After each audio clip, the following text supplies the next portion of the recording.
En attendant, bien, je crois que c'est Armel Lévy qu'on va écouter tout de suite. Mon métier, ma passion. Mon métier, ma passion, Armel Lévy. Armel Lévy, chaque samedi, vous nous faites découvrir des passionnés, des amoureux de leur métier. Ce soir, on part à la grande pharmacie Massé, dans le 9e arrondissement de Paris. Nicolas nous fait découvrir son métier, pharmacien. Bonjour monsieur.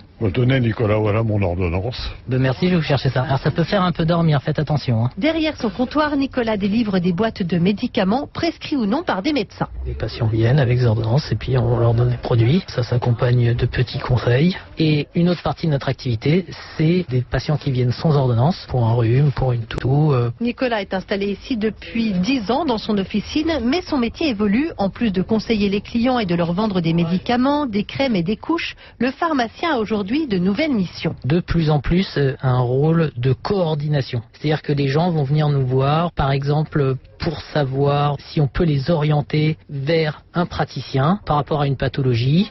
Et puis il y a des nouvelles missions des pharmaciens qui commencent à se développer.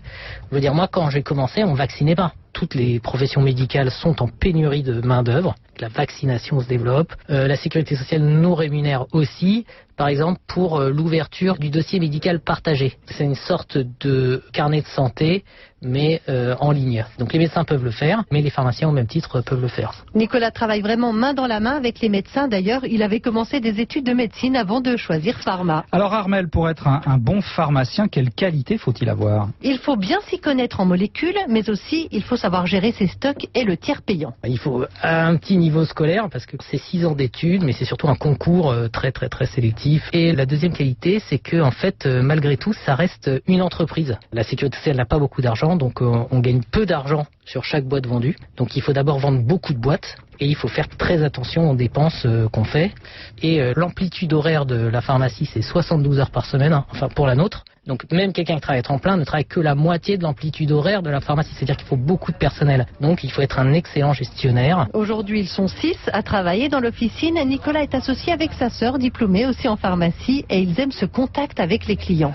On a vraiment beaucoup de baby-boomers d'ailleurs, des gens qui ont maintenant 70 ans et qui prennent des traitements malheureusement pour la tension. Tout le monde vient à la pharmacie, c'est-à-dire le plus pauvre, le plus riche, il est obligé de venir. On a des célébrités qui viennent, ils sont comme tout le monde, ils sont malades. De toute façon, Paris, c'est Paris, donc on a énormément de touristes. D'ailleurs, la parapharmacie française est très appréciée dans le monde entier. Ils viennent en France, ils adorent ça. C'est comme le parfum, voilà. Là, vraiment, c'est très reconnu. Les marques de dermatologie françaises, ils adorent. Et puis le conseil du pharmacien. Donc il faut être très polyglotte. Ici, je parle régulièrement espagnol, anglais.